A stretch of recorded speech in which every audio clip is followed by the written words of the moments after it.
Hey guys, we're here, we're back. No parents' evening tonight. So I get to share things with you guys and hopefully help you out a little bit. Hope everybody's week is going okay.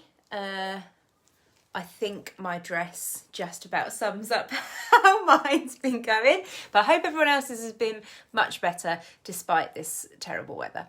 Anyway, today's live sounds a little bit like clickbait, to be honest. I really tried to think of the best way to word it, and this really was the best way, but it does sound terribly like clickbait. So the thing that we're going to be talking about today are just two really easy and simple tools for weight loss, which again just sounds like click my link. But they are just really simple. Now, simple, yes, not always easy to execute or to do. So we're going to talk a little bit more about them, why they work so well, because it's really easy if I just say to you, oh, do this, and you'll be like, that sounds a bit wishy-washy, why would I want to do that? So I'm going to explain to you the whys, hopefully convince you a little bit, and then sort of talk about how you can do that, because like I said, it's simple to understand, but maybe not so easy to execute. So I wanted to talk about this today because for some people, yes, they do need that little bit more of like a helping hand. They do need to work on their relationships with food a little bit more. They need a bit of accountability, like that a coach can provide that. They might need help, expanding their food range and finding ways to fit foods into their daily lifestyle. But that's not for everybody. Some people just literally need to just eat a little bit less, and they want some really easy tools to just do that. And that's what this is going to be. And I've picked these two because they really work in combination with each other. If you can get one, it kind of amplifies the other one. So the first tool that I want to talk about is mindful eating. You might have heard me mention this before. Maybe you've sort of seen it cropping up. It's getting a little bit more traction recently. And so is mindfulness in general. Like obviously the whole colouring book thing came out and people are recommending meditation and just being more present and being more mindful with your day. And actually that extends into our eating as well. Like when you think about it, eating takes up quite a significant part of your day. So we want to extend that into our eating patterns as well, being mindful. So like I said, it sounds really, really simple. Oh, just be mindful, great. But it can be really difficult to execute. And if you did the 30-day habit kickstart with me before and you chose this as one of your goals, you will know that it's not necessarily as easy as it sounds, because a few people messaged me and they're like, I'm just finding it really difficult to do this. So what is mindful eating? It is about being present in your meal. It's about not having distractions. Just think about your meal times. What do they look like at the minute? Is it grabbing your dinner, sitting down in front of the telly, and just, this is kind of what it looks like?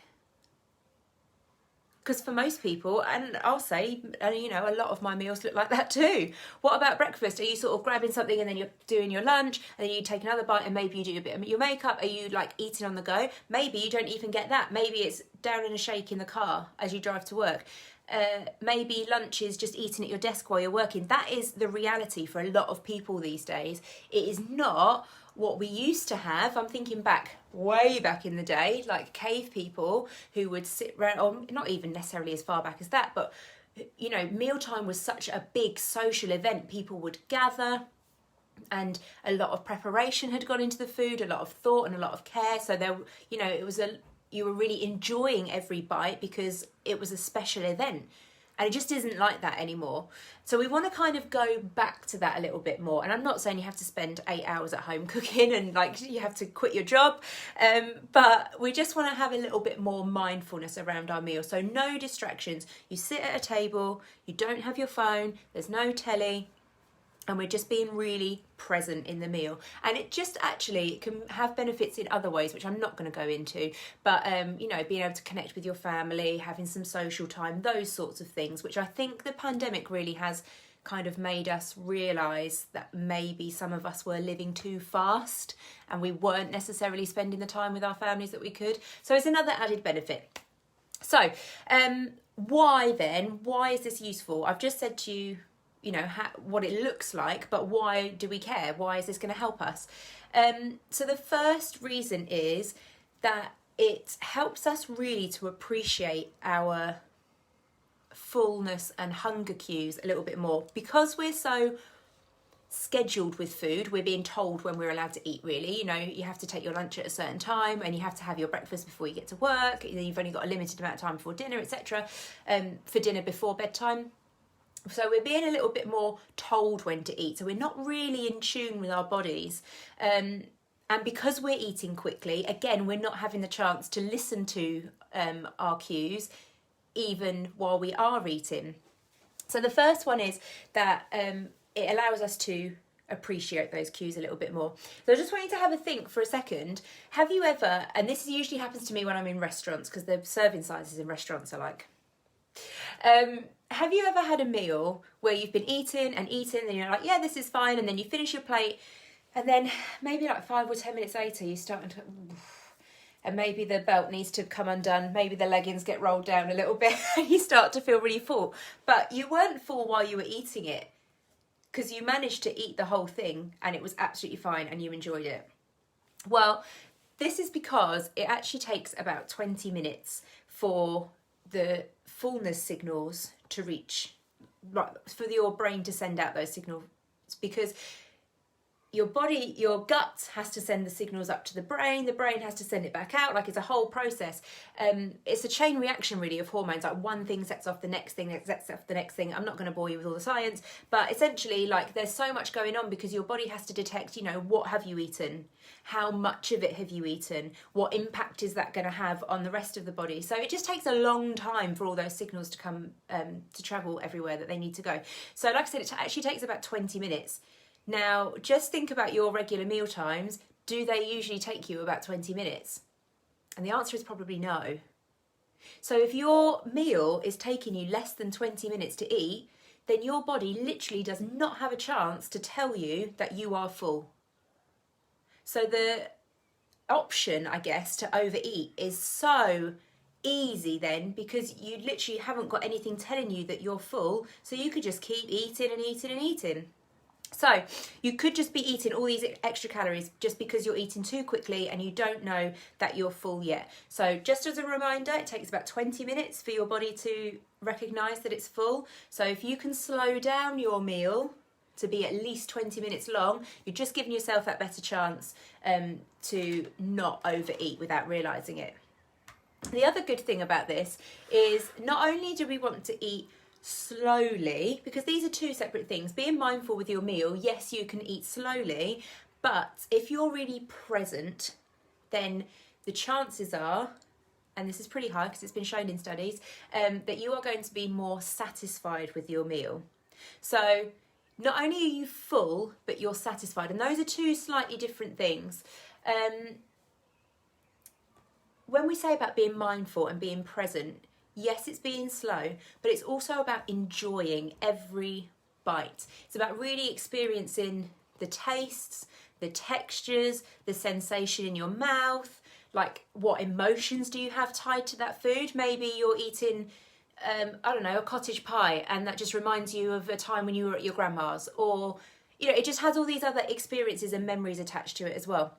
So you get to enjoy all of those things that come with it, which you wouldn't necessarily do if you were mindlessly watching, I don't know, EastEnders or whatever else is on.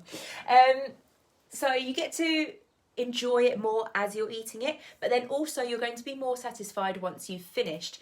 And they've actually shown in studies that more satisfaction actually leads on to fewer cravings.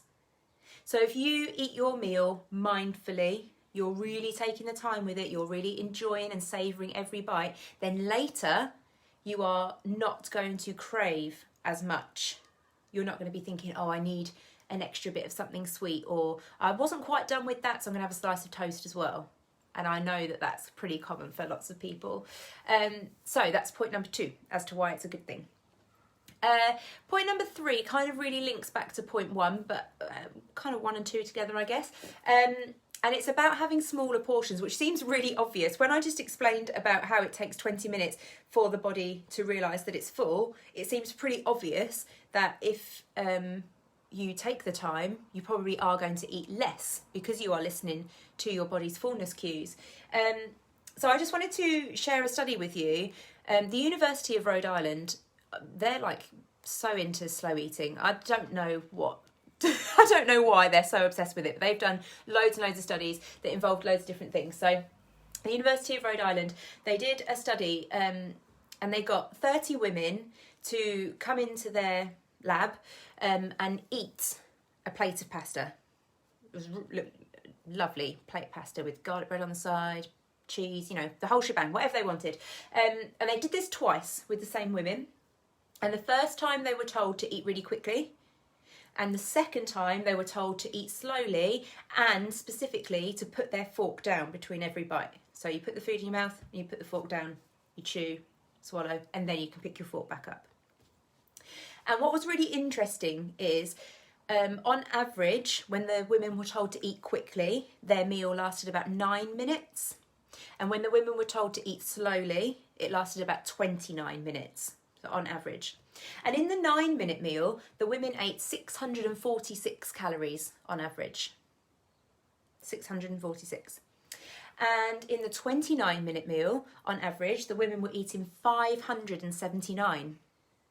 So they were actually eating for 20 minutes longer, but they ate 67 calories fewer. Which seems a little bit like backwards logic, doesn't it? But it's because they're giving their bodies time to send out those fullness signals. They're enjoying their meal. They're taking sips of water in between, I would imagine, because they're slowing it down. They're having chat with their friends. So the whole thing gets slowed down and they don't eat as much. Now, 67 calories doesn't sound like a lot, does it? Think, well, okay, but over the course of a day, if I'm allowed like 2,000, 67 doesn't seem like much. But if we extrapolate that, that was in one meal. Now let's just do this on the basis of 3 meals a day. And actually most people will probably have snacks as well, to which this also applies. So if we extrapolate that 3 meals per day for 7 days, then per week, we're talking about an extra 1,407 calories. Now, if we're working on the basis that there are 3,500 calories in a pound of fat, we're looking at about 2.5 weeks and you've put on a pound. Simply by just eating too quickly. Now, when you look at the data like that, you start to think, actually, maybe there is some, you know, foundation behind this mindful eating business. But let me top it off even more. Let me put the cherry on the cake. Because not only did the women eat fewer calories when they made their meal longer, but they also reported more hunger an hour after eating when they ate quickly, because they were not satisfied with their meals. So they ate more calories in the first sitting anyway, and then went on to eat more an hour later because they were still hungry or not satisfied. So when we add those two things together, you can see how quite quickly the weight can start to pile on. So the final thing that I want to talk about with the mindful eating, and maybe this will resonate with a few people, especially if you've had like a rocky relationship with food, maybe you've tried lots of diets in the past, that sort of thing. And this one is about control. So I know I speak to a lot of people who feel that they are controlled by food. They wake up, they're thinking about food. They're planning their meals, they're thinking about, oh, how many calories is this? They want to eat a snack, they're thinking about that, they think about the impact that it has, and they just feel controlled by it, and they do not feel in control of it. By doing mindful eating, you're just returning that power to you a little bit more. You're just being able to slow yourself down, to really be conscious of everything that's going into your mouth, and it just reduces these obsessions and compulsions because you are the one in control. The food is not controlling you because you are taking the time to enjoy everything that you're putting in your mouth, and you're just being really slow and mindful about it. And the way, the thing that really sort of proves this to me is just have a think about when perhaps it's after like a particularly stressful day or some other like strong emotion. This is when it tends to happen. Or maybe you've been too restrictive in your diet and you go on like a binge and you just have to eat everything in sight. Now you tell me if you've ever binged slowly. This doesn't happen, does it? When people binge, it tends to be, give me everything, I need to eat the whole kitchen. And everything goes in and it's really rapid eating. So if you can just slow it down, not only is it giving your body time to tell you, actually, I don't need this food because I'm full, but it's also just returning that control to you a little bit by going, actually, do you know what? I don't need this. I need to cope with my stress or emotions in a better and different way. Food is not the answer. And if you're being mindful about your eating, it just gives you the brief window to really consider, am I actually hungry? Or is this just a craving? Or is it just a response to a stressor? Because true hunger comes on gradually. It will set in at around the same times every day because your body's really clever. It knows, it anticipates food. It knows that you eat at 7, 12 and 5 or whenever you eat. So if it's not around those sorts of times and if it hasn't come on gradually, then it's probably a response to a stressor. So by being mindful about it, being slow, if you've made that promise to yourself, it's just returning the control to you a little bit more. So that's my first tool, mindful eating. So just as a reminder of how it works, you're going to get your meal, your snack, whatever it is you're eating, and you sit down with it. It's not running around doing other jobs while you're eating. You sit down, you focus on the meal, you put your fork or your spoon, whatever your cutlery, down between bites. You enjoy the sensations, the taste, the texture, the memories that come with the food, and you eat slowly. That's the mindful eating. So that's the first tool. Really easy, really simple to understand, a little bit harder to execute, especially if you've got like children running around, or you feel like you've got a really busy lifestyle and you've got loads of other jobs. But actually the mindful eating can kind of reduce stress around those other things because one, you're not going to be stressing about your food all the time because you're not having to think, oh, I overate this thing today and that's really had this impact because you're being mindful. And also it's just giving you that little bit of space, bit of time to yourself, bit of time to reflect on your day, and that can like literally physically reduces stress hormones. So that's the first tool. Now, if we couple this with the second tool that I'm about to give you, the effect is amplified. That on its own, mindful eating on its own, will give you really powerful effects. People report eating fewer calories and eating less because they've realised that they are full. But if you then couple this with tool number 2, you're just going to get even bigger results. So the second tool is eating until you are 80% full. Now, that sounds a little bit wishy-washy. It'd be really nice if we had like a Sims meter and you could see hunger going up and we could just go, oh, we're about 80% and we'll leave it there. But obviously it doesn't really work like that. So it's going to take a little bit of time for you to build this in. So really you want to start with the mindful eating first, because by doing that, you're going to learn how to listen to your body. You're going to learn what fullness feels like, not stuffed, not hungry, just comfortably, I can't say it. You're just going to learn what feeling full feels like. And then once you've kind of got the handle on that, you can go, okay, this is what full feels like. I'm going to eat just a little bit less. Just a little bit less than that. And initially, you probably are going to have food left on your plate. And I know that that is such a big problem for a lot of people just because of the way they've been brought up, the way they've been conditioned. You're going to have to get past that a little bit. It's not going to be for very long because eventually, and I say eventually, it's really not going to take very long, 1 or 2 weeks probably, you're going to recognise, oh, do you know what? I usually plate up this amount of pasta, but I feel full at about this amount. So I'm going to start to portion out this amount. And that will happen. And then the amount of food that you leave on your plate will get less and less.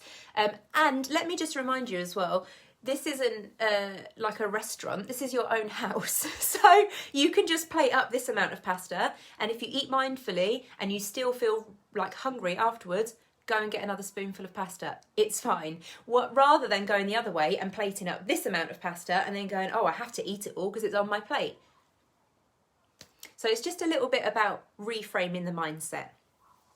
Anyway, so the second tool that's really going to amplify this is about eating to 80% fullness. You're still going to be satisfied because you've enjoyed the meal. You're not going to be hungry anymore because you have eaten, but you just aren't going to be, oh, I couldn't eat anything else. You could eat something else, but you don't need to. Your body's got enough reserves stored that it can tap into. So you've given it enough to keep ticking over, and then that's enough. So those are my 2 tools. Hopefully I've explained to you why I think they're really powerful. There's been so much research and so many studies. If you're interested in any of them, like I said, the University of Rhode Island are all over this stuff. They've done so many studies, so you can look that up if you want to. Or you could just believe me, because I do loads of research into what I'm saying. But yeah, give it a try. It is not easy, and it is probably initially you're going to have to be really conscious of it, because I know a few people who tried this and they were nearly finishing their meal before going, oh, I was supposed to slow down.